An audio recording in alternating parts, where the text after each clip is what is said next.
Welcome, everybody, back to Soccer Wise. David Goss and judge or lawyer or CEO Jordan Angeli with me from the Deepwood office. You look very impressive right now. I wish I had a gavel to... The verdict is in. Yes, I am coming from my parents' office space. And it does look a little different than normal, right? My other wall is just like blank that I talked to you on, I think. So I mean, look at me right now. Yeah. I'm in like an empty white space, which is why I look so pink in comparison, which is never ideal or what you'd want. It was a good sound effect, though, for the gavel. Thank you. I don't know if that's something you pride yourself on, but you're doing well. I think I do now. I didn't before, but it should...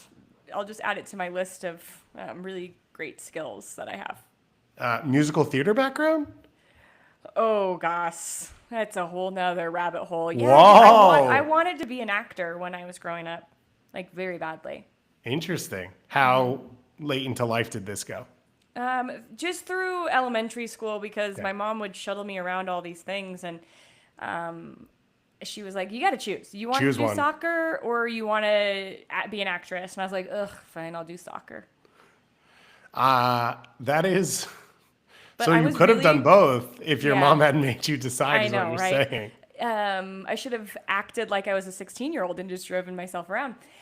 I really wanted to be Ace Ventura. Like, I loved Jim Carrey. I loved that kind of comedic acting. Yeah. And actually, a girl from my school is the little girl in Ace Ventura 2 when he comes out of the rhino butt. Yep. You know when he comes out of the rhino butt. Yeah, I mean, I've seen the movie 1,000 times. It's been 100 years, though. Yeah. But that little girl that's like, Mommy, she was in my school. And you know how mad I was that she got to play that part with Jim Carrey. And I was just back at home at Divinity Elementary going to class. Clearly. Also, the odds that you actually know someone who was in that film, which happens to be the film was your dream, that part seems absurd. Yeah, it felt cruel at the time. Well, I assume that friend did not play professional soccer, so you've got that on your side. No, I definitely don't think she played professional soccer. Okay, well, now that background, really good background. Now that we've run through that entire thing, thanks to the gavel, we've got a great show for you. We have a lot to talk about. There is no NWSL games this weekend, but the Summer Cup final. I guess I should one last time say the NWSL Liga MX Summer Cup Series. For the last time that I have to say that. And the final is finally on Friday because October is normally a good summer feeling. It is in San Antonio as well, which is also makes a ton of sense. Yeah. Is it in the Alamo Dome? I think it's at San Antonio, their USL teams. Yeah, they're USL. Yeah. Which is a great stadium. I think it's Toyota Stadium is the name. And it holds like 12,000 people. So that's cool. And another market gets to see women's soccer, which is cool. Texas having a good week because Austin is hosting the U.S. women's national team coming up tomorrow. So we'll talk about that game. We'll preview the Summer Cup Series final. We will talk about the Chicago Not Red Stars FC as they announce their official name change because why not? We might do it here and see what silly name we can come up with and rename our show to that. But no NWSL games this weekend. So we'll talk about the games from the previous weekend that just happened. And then next week we'll be back with the previews and sort of looking forward to the final weekend of the regular season. We, oddly enough, have the playoff schedule. I know. Because we know at least who the top 4 teams are and who will host. We do not know the order of those teams outside of Orlando, but they announced the schedule anyway so that you could sort of get an idea of where teams will play when, which is really fun. So Kansas City's going to play, Orlando's going to play on Friday night. That game on Prime, that'll be the first playoff game for the Shield winners. They will obviously host. Kansas City will host on Saturday. It's a very early game, I believe. Yeah. I think it's 11 a.m. local time in KC. I assume the stadium will be bouncing, mimosas everywhere, Bloody Marys and all of that. It'll be a good vibe. I love a mimosa. Mm-hmm. That's my number one. I don't like tomato juice because I love tomato and I love tomato sauce and everything, but tomato juice is drinking marinara, which is like, that's my line. I'm close to that, but that's my line. Yeah. That makes sense. And then and then Sunday doubleheader, Washington hosting and Gotham hosting. Both of those games are on ABC on Sunday afternoon, which is going to be really cool for NWSL. And we have the potential for some really good games in this first round. We don't know what it'll be yet, but we are close to knowing at least all the teams that will be in the conversation. I'm going to say early congratulations. You're not going to let me? No, I was just going to say one more thing about those games before you moved on. Have you moved on? No. Oh, I was just going to say, well, I'm going to be on one of those ABC games. Let's go. Get hyped. I don't know which one yet, but I'm excited to be. Do you want to put out a quick appeal, or you don't care? Yeah, Gotham or DC. Honestly, I think both of the games are going to be really interesting, and it depends on where, there's a potential for a Rodman-Swanson matchup, right? So I think that would be potentially the number one ESPN team, which is Hildreth and Leanne Sanderson. So I don't really care. I'm just excited that I get to be in the playoffs and get to call one of these games. That obviously Swanson Rodman would be cool. My take is the best game is going to be whoever finishes in fourth, because North Carolina are the best team on the second half of the standings, and the 4-5 game is the one you want to be at. Also, because whoever is four is still a contender to win the whole thing. It's not like there's a drop off between any of these four teams. Washington played Chicago this weekend, so we saw that. Gotham played Orlando at home, so we saw that. The crowds, by the way, in Washington have been awesome all season. It has gotten better and better. Unfortunately, the injuries have not stood up. But let me say my big thing. Okay, yes, go back. Which is congratulations to Bay FC. You are officially a playoff team in David Goss's book. You are close in NWSL's book. They got the victory. And it is so declared that you are officially a playoff team. That got me so hyped. It is a great sound effect. Congratulations on all of that. So Bay FC 1-0 win over North Carolina, which is one of North Carolina's problems, is playing on the road, and they will have to do that in the postseason if they would like to progress. We'll talk about them later. But Bay FC right now, they sit tied for 8th place with Portland, and they sit 3 points ahead of Racing Louisville, the last team contending to get in. And Bay FC play on the road at Houston on the final day of the season. Houston are, of course, the worst team in the league. Any result in that game, they clinch. Any points dropped by Louisville, they clinch. And potentially, if Portland makes some mistakes, they could finish in 7th place.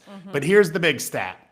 In 8 games since Abby Dahlkemper has stepped into the starting lineup for this team, they have conceded more than 1 goal 1 time in a game. It was the 5-1 pasting against Gotham in a weird game. That happened. But this was another strong performance for this team that when we did our draft, and I should go back and get us reset for the draft on next Wednesday so we know where we stand. Yeah, good call. They were a team that neither of us wanted to touch because they had no identity and we didn't know what they were going to stand on, and they didn't feel like they were going in the right direction. And of all these teams in this sort of mess, they have been the one that have been consistent. The Dahlkemper pickup was essential for Bay. And it was essential at the time that it came to, because for the first half of the season, it was like, let the horses run. And they scored as many goals as they gave up. They actually gave up more goals than they scored, but it was wild games at the beginning for Bay. And then they reined it back, and it was a lot of 0-0 games. They would lose a game by 1 goal.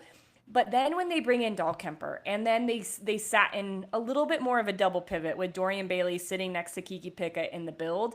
And then there's consistency. I had Bay this last weekend in this game against North Carolina, and they have had now 6 of their last 8 games, they have had the exact same starting lineup. Yeah.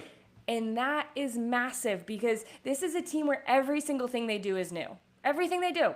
And when you have so much newness coming in, you have to have consistency, because you don't really know how the player plays next to you. And if it's constantly changing, how are you supposed to know where they want the ball, how you should play it to them? Do they want it to space most of the time? Is that run actually just dragging a defender out and then they want it at their feet?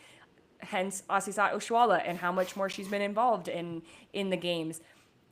And I think they needed to build fitness, especially with Oshuala and with Kundananji, because those two have been way more productive. So yes, Dahlkemper helps for the given of what she can do as a center back with the ball, but mostly without the ball in her organization. And I guess too with scoring goals, because Yeah. that's what she's been doing.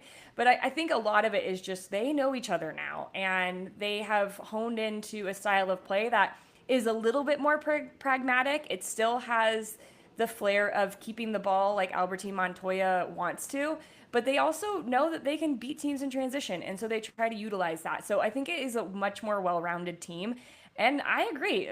To me, they're making the playoffs. There's no doubt in my mind with the run that they're on right now that they're not going to get one of those playoff spots. And the Dahlkemper line of like when they acquired her, it's not all on her, but it is a good delineation of before and after. Yeah. And I think on top of what she's brought, I think it's just been this moment of belief and understanding of they got the 3-1 win at Portland. That seemed like the big moment result that they could sort of finally get a little bit of release, because all the results before that had been one goal or, well, they couldn't get a draw. So it was a 1-goal win, and it was like a lot of nervy moments. I think that was the first time you saw them like feel really comfortable in a game for 90 minutes. And I don't want to say dominate, but control every phase of the game. And since then, it seems like they've moved from strength to strength off of that. Even if it's not Dahlkemper herself doing all those things, it is other players finding these moments and feeling comfortable. I've talked about Kunda Nanji on the show every week saying the goal's coming, the goal's coming. Again, doesn't come, but the free kick was gorgeous for the goal because it's an awkward area where you're probably too far to shoot, but you could. But then if you take the shot off the table, there's not a ton of space to play that ball in. And the way it curled, it falls really low for Dahlkemper to get to, but it was the only place it could be for it to be goal dangerous. And that was in a moment in which it didn't really feel like the goal was coming and you were probably looking at a 0-0. And then you get the 3 points and that changes your reality of a chance to make the postseason. And I think it's just another example of Kunda Nanji feeling more confident and just hanging around and being a difference maker, even though the goals don't fall for her. And she's had to learn so much this year. Gosh, she just started playing organized soccer when she was 17. She's 24. Yikes. Yeah. So she is learning so much about what it means to play in a system, in a team. And you can tell, because she has relied on her pace for so long, that the final pass, the final ball, the final shot from her, most likely, more often than not, I should say, tends to be overpowered, right? Because she's so fast that it's hard to have that touch, that soft touch when she gets into the attacking third. And when she stepped up to play this, it was the last person I thought was going to play this set piece. It really was the last person. But the softness at which she just dinked it up and over, I think showed a different part of her game that is continuing to develop. Is she is going to be not just a threat with what she can do personally, but she's trying to figure out how she can involve more of her teammates, not always from a set piece, but in the run of play. Can she play a better pass to get more assists? Because that's going to be a big part of her game, because she can blow by a lot of defenders, but she's got to figure out an end product with goals and with assists. It is hard to quantify, for expansion clubs, what a good first season is, what you're trying to build. We have a bunch of different examples over the last few years. And obviously we talked about expansion last week with 2 potential teams coming in. Obviously we know Boss Nation so far. We're waiting to hear the other one. It's tough to say. I was going to just say Boston and then felt like I couldn't because now they technically have a name. You throw in for Bay FC though, early on in the season, it felt like another Angel City. Like there was a ton of buzz. There was great crowds. They obviously spent a ton of money. There was a clear vision from the club that they were going to do things the right way and that the club was going to matter in their market, which is not always a guarantee. But the results, it didn't seem like were going to come with them. Now, if you are 8th in the playoffs, you're going to Orlando in the first round. You're probably not making a playoff run. But how big is it to just clinch a playoff spot year one for this club?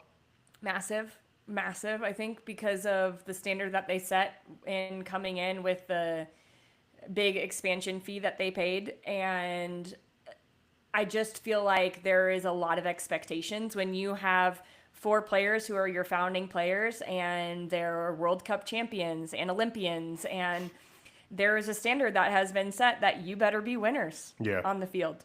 And I don't think they're saying that, but it is a given you're going there to win because that's what we're built on.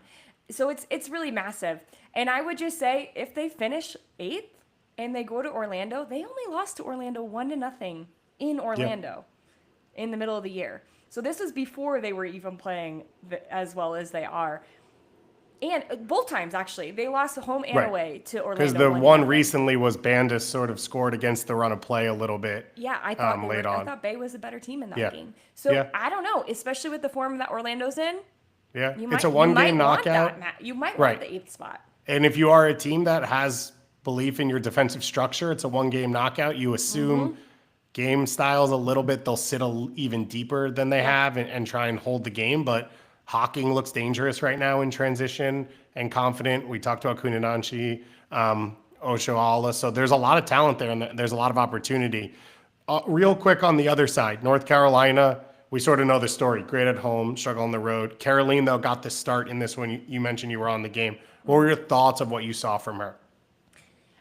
I'm still seeing a player who's coming back from an ACL, and I've been there. It's like, it's a hard thing to describe, but it's like your mind knows what to do and your body just can't quite do it yet. So there tends to be a little bit of frustration, and the best thing you can do is just have a good run out. And I like that Sean Nahas, this is the most she's played since she's come back, and I like that he kept her out there. She's still really dangerous, and it was difficult for North Carolina to find her because of the way that Bay played, and potentially is a little bit of a good scouting report for other teams when they do play North Carolina, because they didn't let them utilize the middle of the field at all. And you can't get Caroline on the ball when it's not coming through those channels, because then she doesn't have that ability to stretch. Like, sometimes she likes to tuck inside and then pop wide and stretch out and beyond.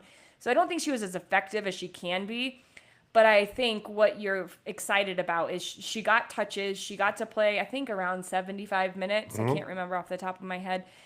And you know that she can be at least just threatening to the other team, that they have to be aware of where she is at all times. I mean, that's what every coach that I've had, is Caroline starting or is she not? Right. That we have different plans if that happens. Right. And that's nice to know if you're North Carolina, because you want teams to have to adapt to how you play, and then hopefully you have a little bit better reaction, because I think North Carolina struggled in this game to figure out a way to break down Bay. Yeah, Caroline, her best moments were all dropping deeper to pick up the ball, and she was too far from goal to be dangerous. You saw her work herself into zone 14 type areas and take a couple long shots and whatever, but in moments where it was like there was no movement in the attack and there was no danger, she created half chaos. Yeah. So you know what she brings, and if she's able to get back there, as you said, it feels like that's a huge bonus still for this team. I almost feel like she'd be better on the left side. Yeah. And if you play her on the left, which what they sent us originally, and I was thinking, oh, that could be interesting, because Sanchez likes to float to the right. They use Ryan Williams up and down that right side. So there's such an overload on the right side that if you can isolate her on the left, and they tried, they switched it up, but I do think that could be something that we see from this North Carolina team going forward, just to try to get her in beyond the back line a little bit more. For North Carolina, they haven't really had options for large stretches of this year because of injuries. So it will be interesting now how Sean Nahas deals with all of the different options he has. North Carolina have clinched. I'm congratulating Bay FC. Louisville are the last team chasing them. They were able to stay alive in the playoff race, a 1-0 win, a late goal off a corner kick to take the victory over Portland, who are now, as I said, tied with Bay FC on 31 points. Between 7th and 8th place. So Louisville are 3 points behind the playoff line with one game left to play. Louisville go to San Diego, and of course they need the favor from one of the two teams that are in the postseason. It feels like it's going to come up short for this Louisville team, and as we said, they put everything in to make this run, and it feels like it's going to be 9th place. Which it's always been 9th place for them, which has been the difficult part of it. It does. I would say right after the summer break, I was really excited about two teams. I was excited about Utah, and I was excited about Louisville, because I thought Bev Yanez used the summer break to tweak their build and their structure in their build, which helped because Malay was a lot more involved. It allowed them to have 2 10s with DeMello starting as a winger but tucking inside and creating some overloads on that right side that was difficult for teams to defend. And I think as the season has approached the end here, I know DeMello wasn't available a couple weeks ago, and it just feels like they have lacked that sparkle, that glimmer that they had when they were coming out of the summer window, where it doesn't have quite as much pep in the step. But a lot of it does rely on this midfield, and if they're not clicking, then this Louisville team struggles to advance the ball. One player that's been playing really well for Louisville, and she gets the game-winning goal in this case, is Taylor Flint. Yeah. I saw this graphic about interceptions and tackles throughout this year. Did you see that graphic? She's like dominated covering clustered over here, and she's all the way over in the very far corner, dominating all of these numbers. And she is having a breakout season, and I think it's going to be difficult because it's not going to be as noticed as it probably should be, because this team doesn't have stars, right? Yeah. This team isn't looked at like other teams are looked at.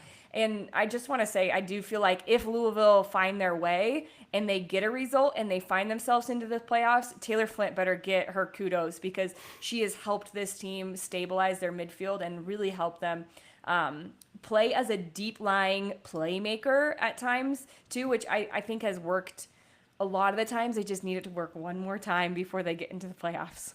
Yeah, it's been really fun to watch when it's alongside Borges. It was DeGrande this time, and I think you saw a little bit. You mentioned that less pep in the step. I just think there's less opportunity, right? They're not trying to break lines as often. They're not getting in the same spaces as often. What we saw for that 4-week span where they looked really dangerous, especially at home, it felt like they would try and break lines, they'd lose the ball, they'd win it back, they'd do it again. Yeah. And now it feels a little bit more methodical in a way in which they're not taking as many risks, they're not exposing themselves as much, but there's not as many opportunities. And Balser's not there to play through consistently and to create chances. She's there to finish for you to already be in the final third. And so I think they're missing a bit, even though Becky's brought some individual threat with the moves and like she can create on her own. It just feels like there was a moment in time where they had a system that was really dangerous, and they've almost stepped away from it as they've closed out the season. Yeah, and they kind of had to when they brought in Balser, because she's not that type of 9. Yeah. And they, I think at this point, would have wanted more goals from her. But the service hasn't been great, and that's where it was great. Before, I felt like it was better before she got there, and then she got here and hasn't quite been on par to what it was. So, yeah, it's been difficult for Louisville. So one more chance to not finish ninth again. They remain alive along with BayFC's win. They have officially eliminated Utah and Angel City to add to the scrap heap and all of it in this. So Louisville, the last team chasing Utah, and Angel City officially eliminated. Angel City, obviously, with the 3-point deduction. They would, if they had those 3 points, still be behind Louisville, so they would already be officially eliminated going into the final week. I don't know if it would have changed the way they played and perceived things and stuff going into this, but that's the case. Utah, obviously, an opening at the head coaching position.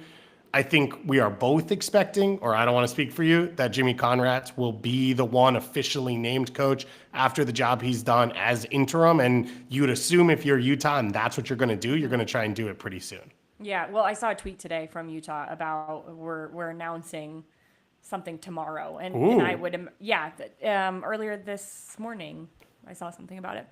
And Jimmy Conrads has come in and totally transformed this team. He used the summer window as his own preseason. And he said, we have 6 weeks until our first game against Bay, and we're going to be a team that's better.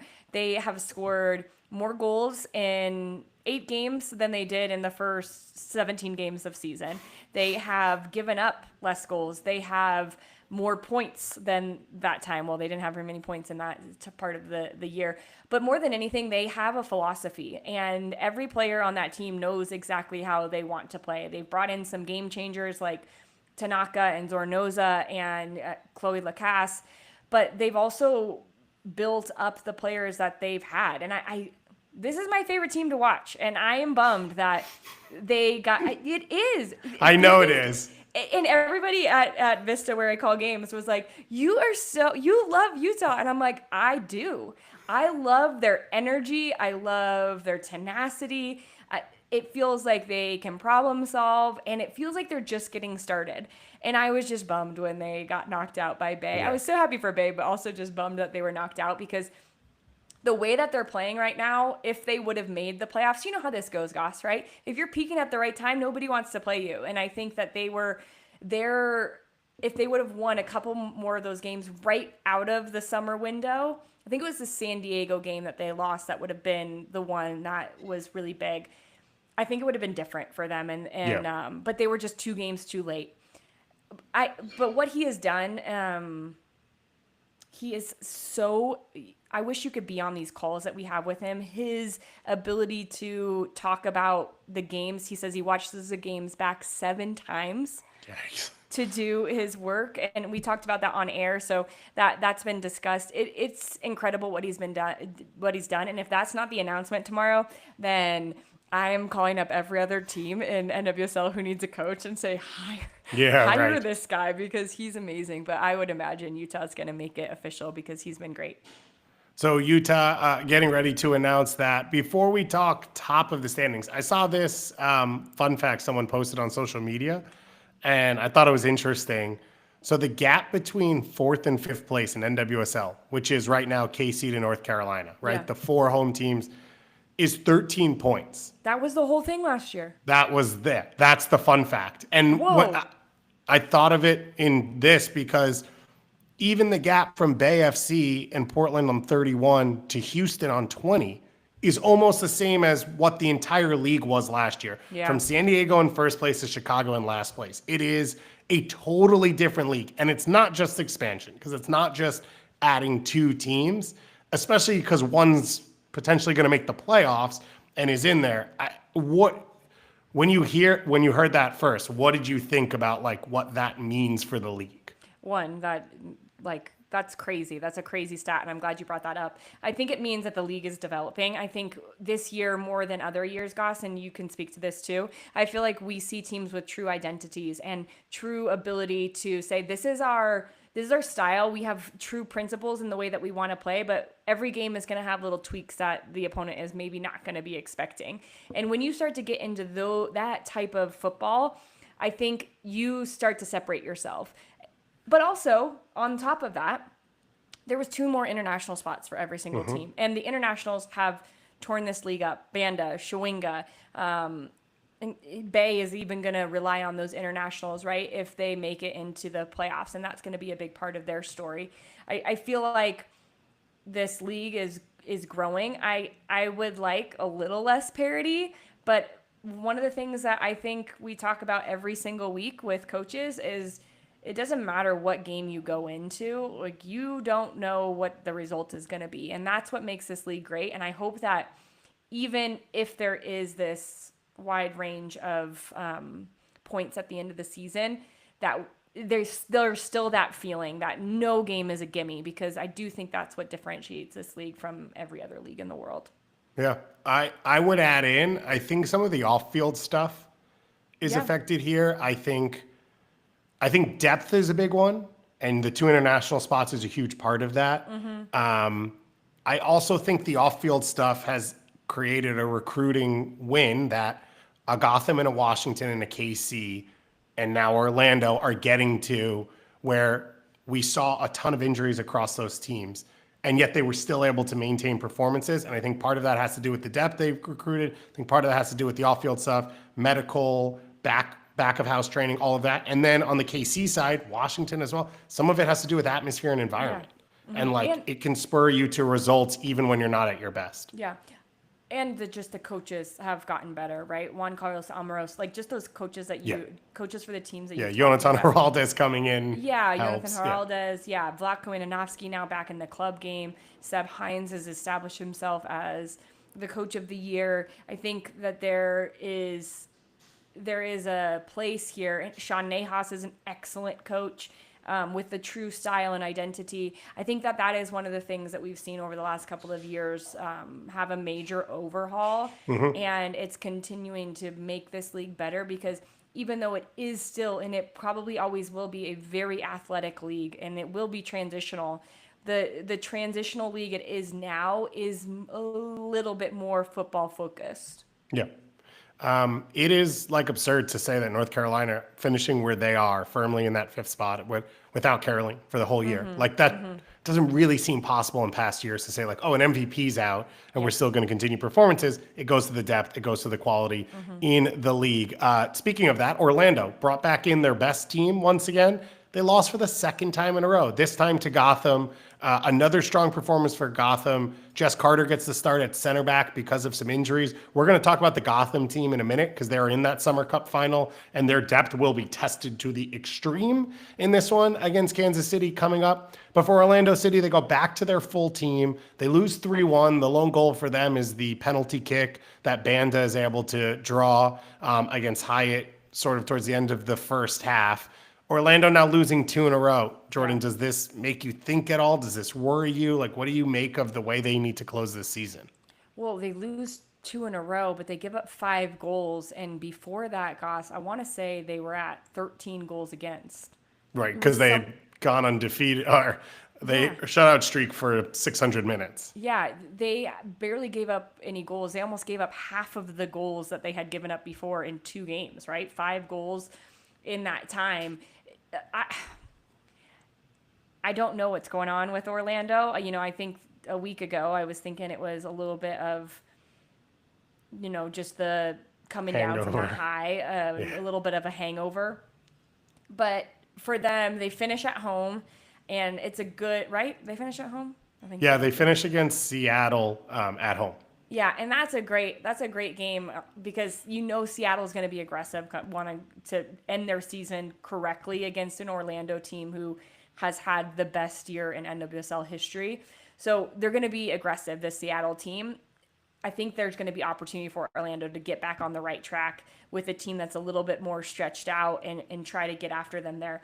But yeah, that's not a great place to be if you're Orlando, not having lost and then losing 2 back-to-back, especially with your full starting lineup back in.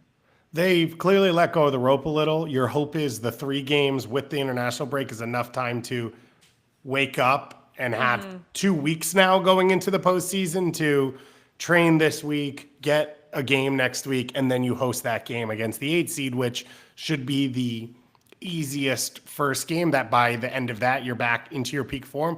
I will say from watching this, it wasn't that far off some of the other Orlando performances. They are a bend but don't break team that sort of finds their chances. Gotham are a really good defensive team. Gotham were playing at home. The one really weird one was the set piece goal, which is now 2 weeks in a row that you concede a set piece goal that both were mental mistakes. They were not just getting beat to the spot or getting physically outmuscled. They were not knowing where your marks are not understanding the moment in this one to allow that ball sort of like dribble in and no one really react to it. And I think that will be frustrating most of all for Seb Hines. Let's finish out the other big result. Washington beat Chicago. That is a playoff preview. As of now, double red cards in this one. Kouassi and Ludmilla getting in a fight around the 70th minute. So now they're suspended for the next game, and that would be it as of right now, and they'll be fine for the playoffs, I think.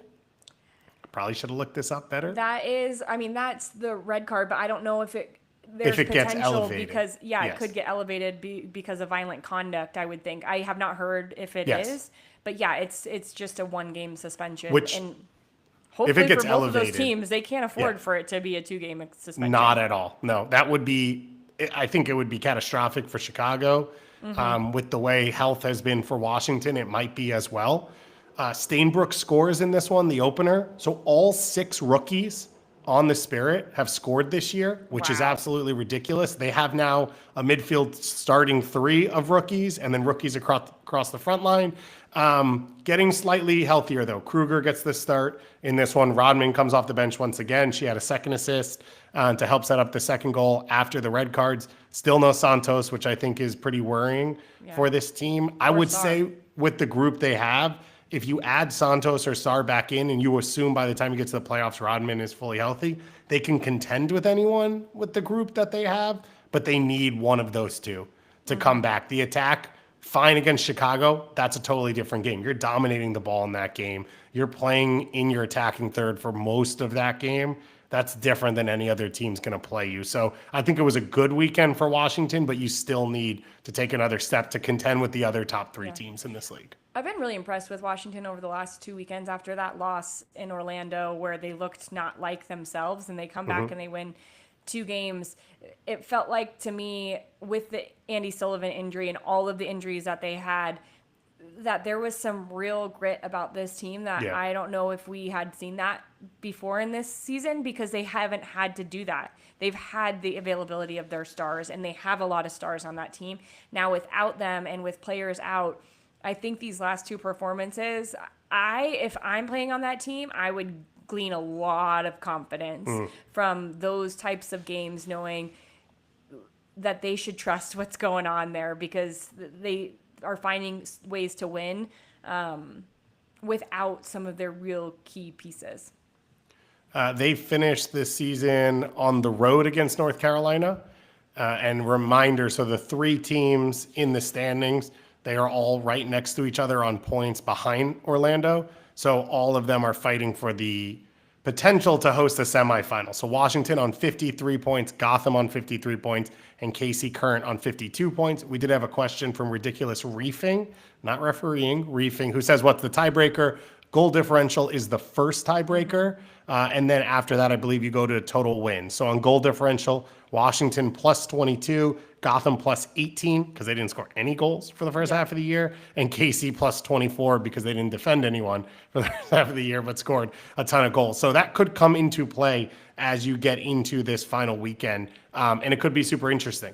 That's obviously coming up in a week and a half because we've got a weekend of Summer Cup Series final and U.S. Women's National Team. Let's start with the Summer Cup final, KC against Gotham in San Antonio. So Gotham comes off that win, and now they go into a final, and this is a team with a ton of experience. They played in the Commissioner's Cup final. Obviously, they won the NWSL Cup last year in the final in San Diego. They are going to have to show all of their depth in this one. They have 8 international call-ups, 5 of which were starters in this Orlando game. That doesn't include Emily Sonnet, who's up with the women's national team, who was suspended for the Orlando game, or Tierna Davidson, who was out injured for the Orlando game. They're saying a thigh injury or a leg injury, and we don't know if she'll be available. Crystal Dunn was also unavailable for that Orlando game. So that would be 10 deep for them to try and fill in, including Berger, who will be goalkeeper of the year, Jess Carter, who is now their sort of Swiss Army knife along the back line, obviously Rose Lavelle as well. Yasmin Ryan, shout out to her for getting the call up. On KC side, not as difficult on the call-up side. 4 players. Nichelle Prince got the start this weekend, but hasn't been a full-time starter. Haley Mace is probably the biggest piece from their team that'll be missing for this game. So for KC, it feels like we kind of know what we're going to get, but we could talk through their team and what they look like. For Gotham, I figured we should try and piece together what could be a starting lineup, because this team has performed really well with big pieces out. The pieces they rely on to do that, they are also out for this game. Like Yasmin Ryan and Jess Carter now have been they can play anywhere, so it's okay who's out. So let's put together an 11. Okay.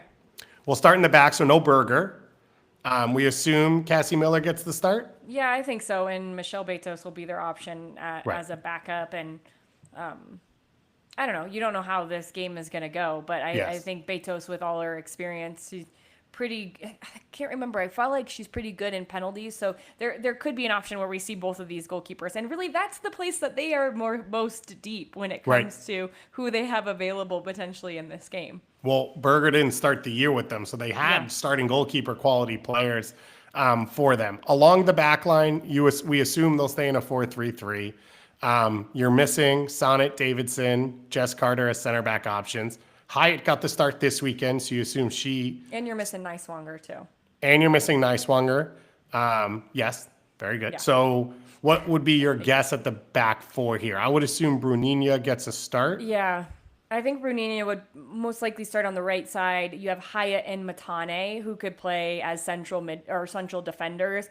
And then Mandy Freeman, who can play as a center back as well, could be an option as a left back, but just I think it would be probably a combination of those four in some ways. Right. Juan Carlos Samaros, he's going to think of something where like it's Sam Hyatt starting on the wing and Freeman and Matane are essentially. But I would say it's probably from left to right: Freeman, Hyatt, Matane, Bruninia.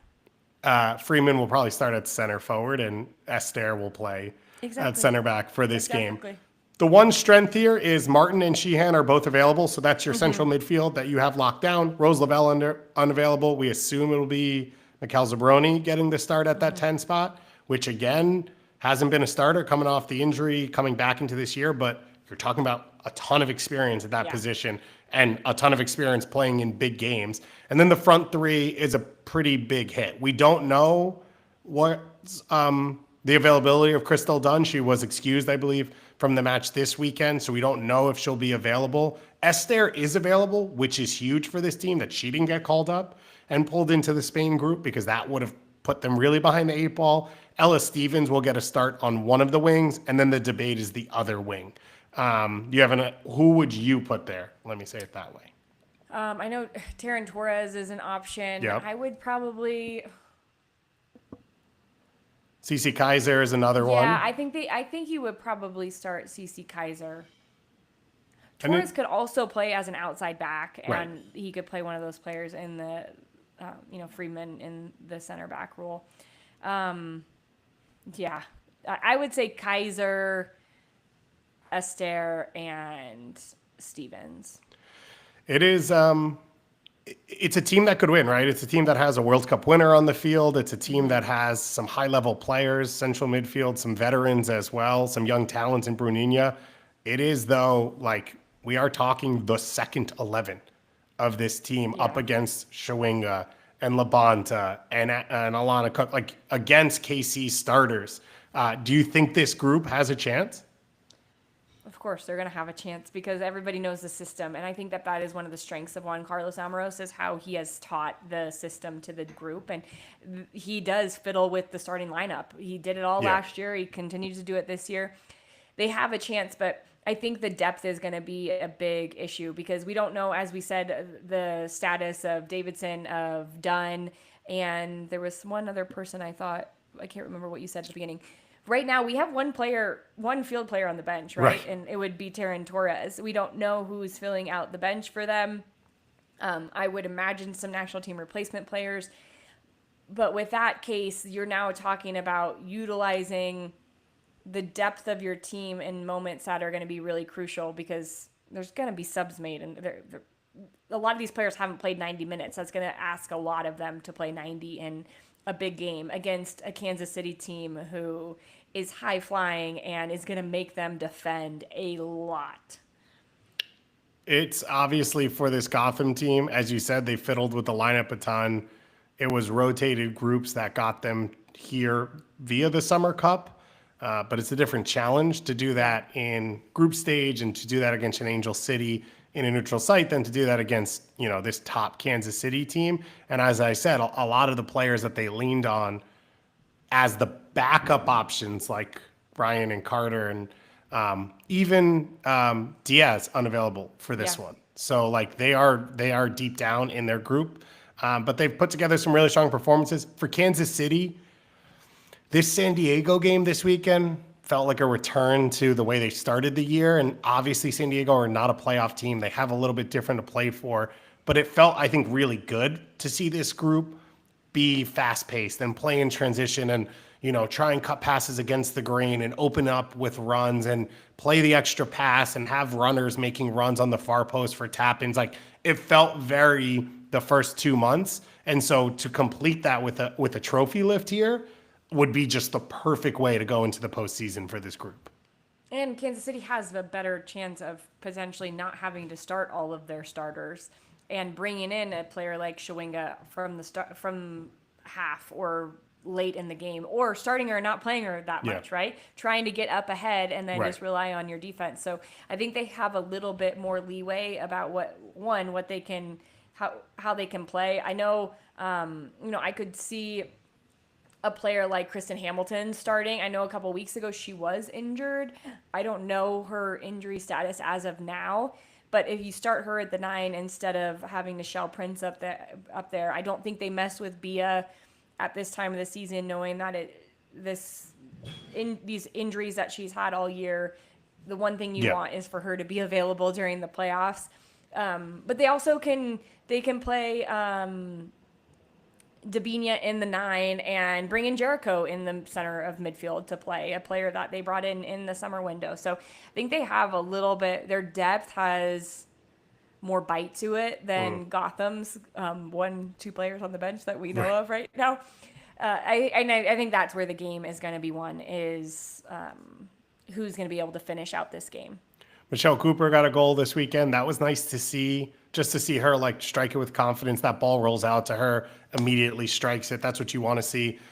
As you sort of touched on, the center forward position is the big question for this one. It's been a question off and on. It feels like with the group they have available, if it was me, I would start my best team. I would try and get that lead, and I would try and sort of protect that. And I think if you're Vlatko, like, you'd love to win a trophy in your first year, because off the first half of the season, you see like nothing's promised just because you had a bright start, and they've built a reputation in that building, and I don't think that goes away if they lose in the first or second round of the playoffs.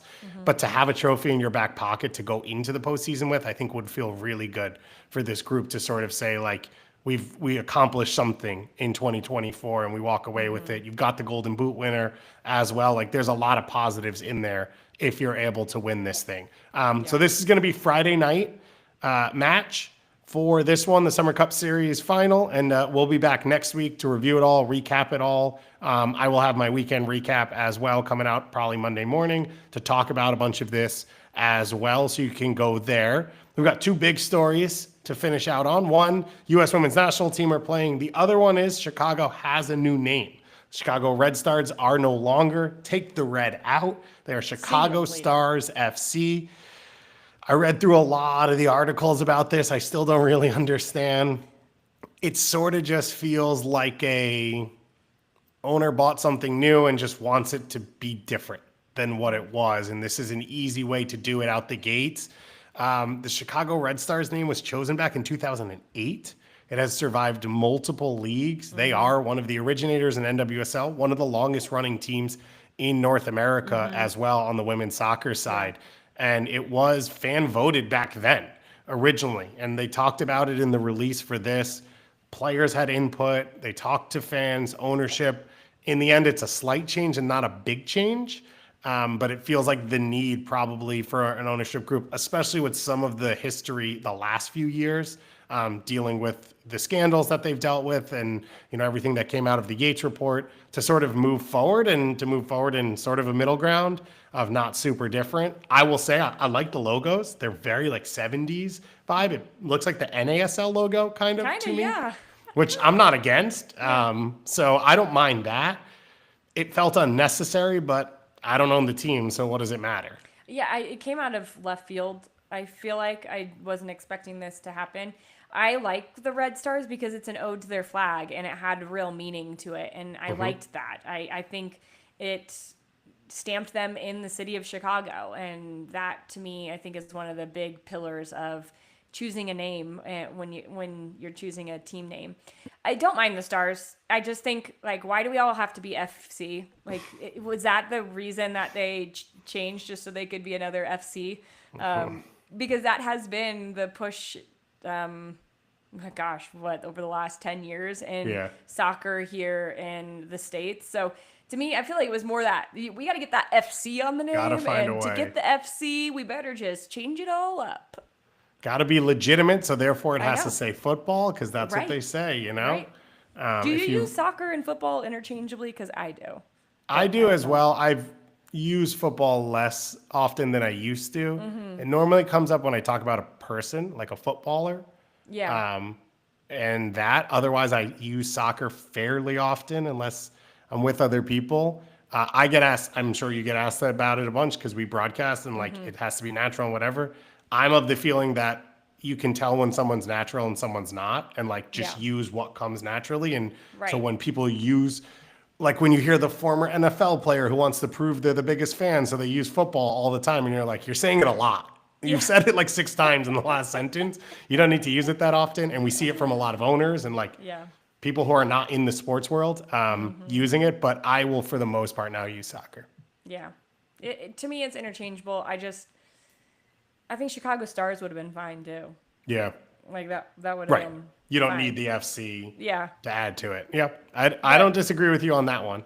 I get it. And I appreciate the Ricketts and what they've been able to do. And I get that you want your stamp on it if that's part of it as well, which you should. You're investing a lot of money in this league and you're trying to change things with what soccer looks like in Chicago. And I know that's a big talking point right now for both of the teams in Chicago. So it's way better than other things we've heard lately. Yep. And I think they had a pretty good week that they came in on the back end of. Yes. Like at this point, this came out and I was like, yeah, that's fine. Yeah. I'm not going to get too worked up. I had to do a Boss Nation thing last week. Like, I'm not going to get too upset about Chicago Stars being so close to Red Stars. So that's that. Chicago Red Stars are in the playoffs. We were talking a little bit before we came on. I've been disappointed in them on the field. I think they've made really great talent improvements. Your hope is it builds for the future, but it feels like they've almost regressed at times. And it's really just so reliant on individual talent having moments. And that individual talent had been Mal Swanson. You've added Ludmilla to it. You've seen a little bit of Grosso. I couldn't say, like what we talked about with Bay, where it's like, okay, we've found an identity and we've sort of built that into more structure and we've created things. Chicago give up a ton of chances. They don't create a ton of chances. I wouldn't say they're fun to watch if I was a fan or a player on their team. And there is talent in there. And I'm sort of the idea, if you want to talk about football and identity and all of that stuff, like be bold and believe in what you're capable of doing. Don't just say, oh, we're not good enough, we have to play this way. I don't mind being defensive if you're elite at it. And that's what you've decided that you want to be elite at.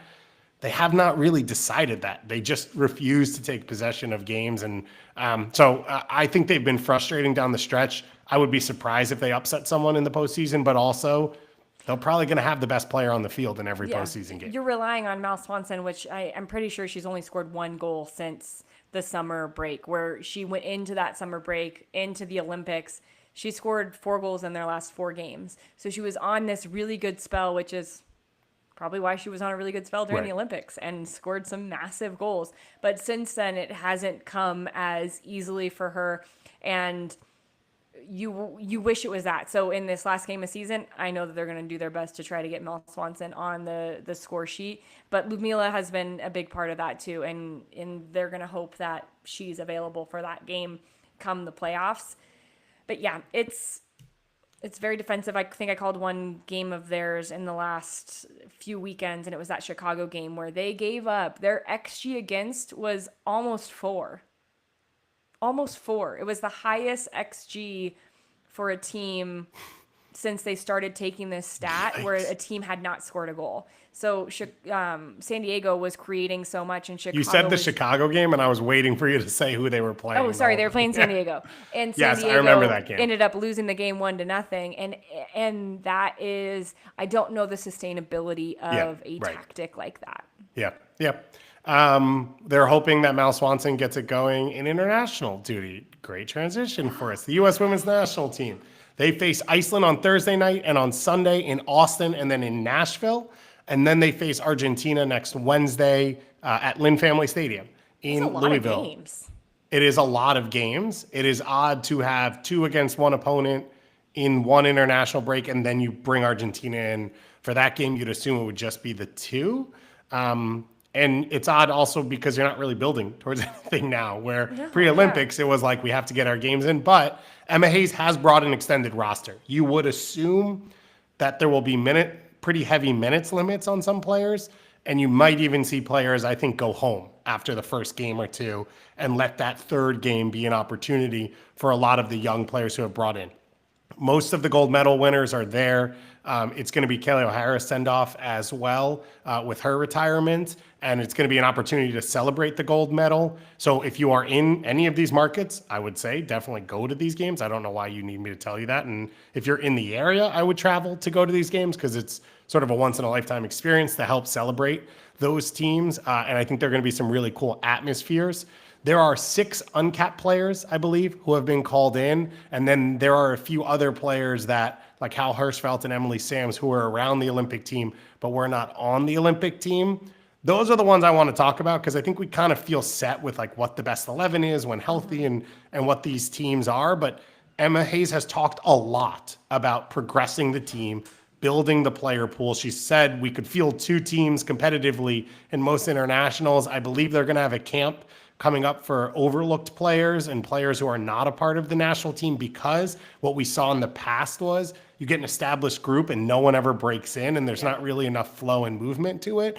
So trying to avoid that, there are some really interesting names on this list. There are names of players that we talk about every week in NWSL, and I always think about it and say like, that player is as good as anyone at their position in NWSL. I wonder if they could be in the national team pool. And it just never happens. So it's really cool to see an opportunity for it to happen.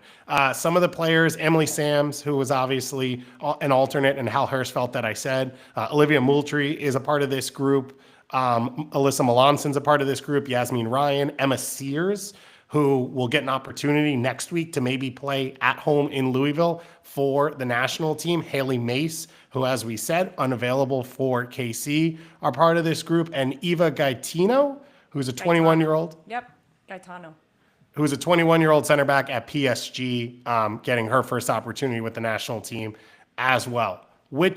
Are there any of these names or players that really interest you in whether they were called up or what they could look like in the national team camp? Yeah, I'll just add to that too. Like typically we see these types of players coming in a January camp or a February camp. Like that's where I came in after a really good season, and those camps don't have games with them. So to have games associated with a camp, and when you're in the middle of the season, what a benefit for these players. Like these players might most likely will get their first cap and an opportunity when they are playing well. And I just think that mindset from Emma Hayes is elite, right? It puts these players at an advantage where you're not coming off of an off season and then trying to be your best in a camp where there's no games and you can't really prove if you're not only are there games, it's Iceland, who not the biggest team, top 15 in the world, and Argentina, who are arguably the second best team in South America. Yeah. Yes, exactly. So I just think that that's a really smart idea from her, and you're really going to see these players playing at their peak. I think the first player that sticks out to me in this group that I want to see, it's hard. Maybe I shouldn't say first player. It is tough. I do want to see Emily Sams in the international level. I love her as a center back, her organization, her leadership, her ability to play forward, penetrating passes, good on the dribble, good recovery. All those things that I want to see. I would prefer to see her versus Argentina than versus Iceland.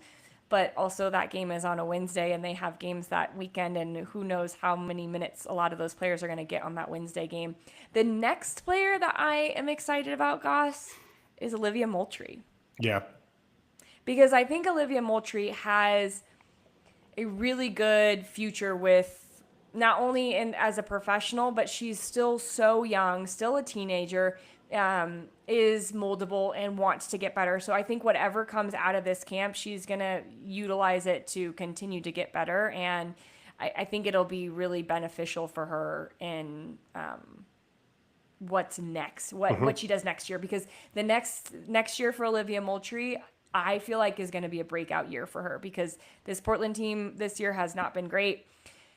She has been struggling to find fitness. She's now back fully fit and healthy. But I think with a healthy year and the experience she's now had under her belt, I think she's going to convert a lot of these opportunities to goals and assists next year. And that's kind of where she needs to be. And you would hope with Sophia Smith around the full year, no Olympics for her to go to, some of those become assists and help her. Yeah. I absolutely agree with you. I think she's one of those players where this call up and this experience can spur her on to more. And I would argue she deserves it right now, but it's a no-brainer to call her up because you want to put her in this environment and see what she can become. She's good enough to be the 10 on a national team.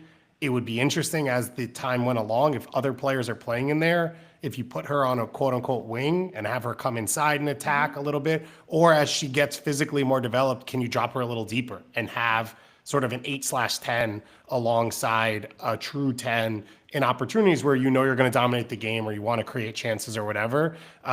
She has been really, really good over the last few weeks. As Portland has steadied, found themselves at times, I think she has been reliable at times when more senior players in that group have been unreliable. And that's really impressive to watch. So I completely agree with you. I'm really excited to see what she can do in this group. The one I'm going to say, of course, Yasmin Ryan, one of my favorite players in the league. Yeah, she makes sense for many reasons. One, she's an elite player, high soccer IQ, but she's so flexible that like she's a tournament player. When you look at a roster, and we did it for, we agonized over it for weeks going into the Olympics, and we saw the stress of it at times. In the Olympics, when injuries and suspensions, and all of a sudden you're like, who can play in this role? She has started at 5 different positions for Gotham this year and has helped them get to Summer Cup finals as the star player playing in 2 different positions and all of that. I don't know what her best is, whether it's wing or central midfield, but either way, like you need to make an 18 or 23 player roster for a tournament where you don't know what's going to happen.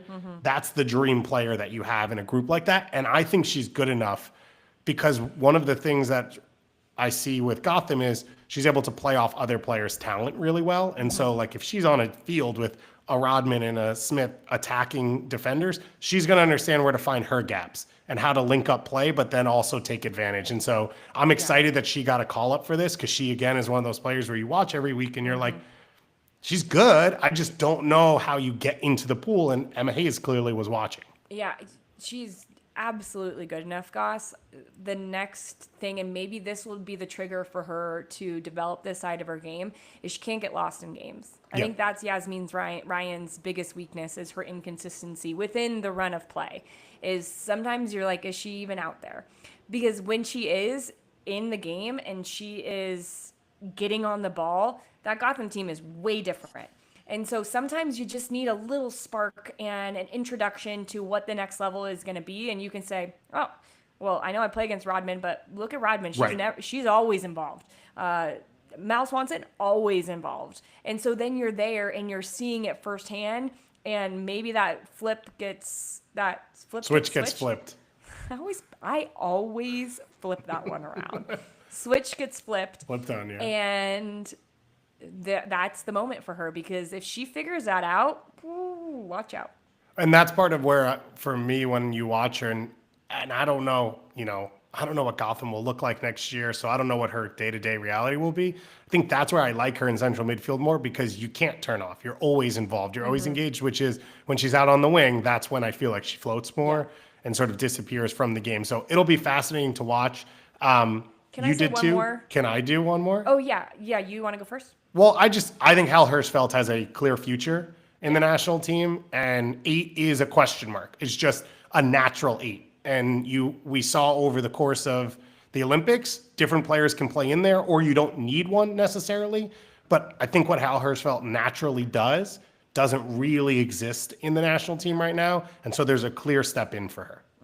Yeah, she's so great. And to me, I don't even consider her in this group, because I kind of already feel like she's on that team, which is a weird thing to say because she's not super established in that group. I would say Ava Gaetano. This is a player that played for Notre Dame. She was my favorite defender coming into the draft in 2024. The last minute, she decided she was not going to come into the draft, and she signed for PSG. And I was bummed because this is just a really good ball-playing center back. And that's only, I haven't watched her since she's been at PSG for almost a year now. But she's very good, and I think that we'll get to see her in an elite environment where she can add to the attack, where she can dribble into the midfield, and see what she can do next to some of the defenders that this back line has for the U.S. Women's National Team. So I'm excited, and I'm hopeful that she gets some time. And it was something that when Davidson was unavailable sort of felt like a loss. For the national team at the Olympics. I think she's left-footed. She thinks she plays on the left side. So could fit pretty cleanly in this group. It's going to be fun. It's going to be fun to watch this team get back out there. The Olympics was such a high and euphoria and all of that. And I think what you've seen, the comments from all the players and Emma Hayes is like, now we kind of build. That was like this shot out of a cannon, dream moment, all of that. And I think a lot of what happened in the Olympics fell on like the environment that Emma Hayes was able to build and the culture and all of that. Now we get to really start to see the soccer grow. And your hope is that you build a team that over the next 2 years, like defines who they are and everyone knows what you're going to get when you step in there, and it is dominant because that's the expectations with this U.S. women's national team. It's going to be fun to watch. So we'll be back next week to react to a little bit of it as well. Going into, I guess it'll be that final Argentina game. And last thing before we go, a new soccer league, Northern Super League, is launching in Canada. 6 teams, and they named their roster designations today. So it'll be 20 to 25 player rosters. It'll be 1.2 million US dollars on their salary cap available for those players, plus 1 player that will exist outside of the salary cap, similar to what Major League Soccer does, in a designated player that you can pay much more and that doesn't hit the cap. And the minimum roster pay will be 50,000 Canadian dollars, which is roughly 36,000 US dollars, which is the same as NWSL. So we don't know what the league looks like yet. It will join CONCACAF competition in 2026. So next year, 25, the league will launch. The winners then can go into CONCACAF competition. We saw the Vancouver Whitecaps elite team be the Canadian representative without a professional league this year. So you'll start to see these teams on the field against a Liga MX side, Feminal against a NWSL side in 2 years. But only good things that there's more money coming into the game. And as someone who covers MLS where you have Canadian teams, the connection between the two countries is there, right? Half of college soccer is Canadian players. All of Canadian national team players pretty much play college soccer. Most then come into NWSL. So I think the stronger the region is, the better, and the more money in the game, the better. Yeah, I think it's interesting, the DP rule, utilizing that from Major League Soccer, and I just am curious about what that looks like and how it works, and if that is something in the future that NWSL ends up implementing, because I can think of some players that I would play DP rates to come and not hit the salary cap to play in NWSL, and might get some of them to come here or to come back here, which I think is one of the biggest aims. So I thought that was really interesting. What will fascinate me is, my assumption would be that those are used on Canadian superstars because it's a chance to sell the league and market and all of that. Where I think in NWSL, they'd be used on the Shawingas of the world and the Bonmatis of the world to bring those stars in, because many of the U.S. national team players already play there. Yeah. But that's where I was curious that Grosso signed a 3-year deal. And some of these players, Chloe Lacasse already came to NWSL. Janine Becky's already there. So it'll be interesting to see if any of those players are really available at the right time for them, or do they have to make them transfers and spend even bigger? Or do you go the other route and try and grab a couple internationals that people watch in World Cups and Olympics, non-Canadian players, to sort of build these teams around? That will be sort of the fascinating, I think, first domino to fall, to be like, what does this league want to be and how are they going to go about building it up? We know Christine Sinclair is involved on the ownership side in Vancouver. I still wouldn't be shocked if we see her play a couple minutes in her hometown, but she had the opportunity in CONCACAF competition already, and that might be just the final step for her, and it was pretty cool to see. I'm excited for another league, more soccer, and more stuff going on. All right, that's all for us, I believe. Yeah, until next week. So. Hit the gavel. And we are ready to roll here on Soccer Wise. Thank you all for joining us. We've got more coverage coming up. Mailbag episode coming out on Friday. So if you want to, put your mailbag in the Discord. If you don't already have access, of course, subscribe to our Patreon, and you can get access to that there. And we'll be back next week. The weekend recap on Monday, our NWSL show next Wednesday, as well as we head into the final weekend of the regular season, and the playoffs are just around the corner. Thank you all for listening. We'll talk to you again very, very soon.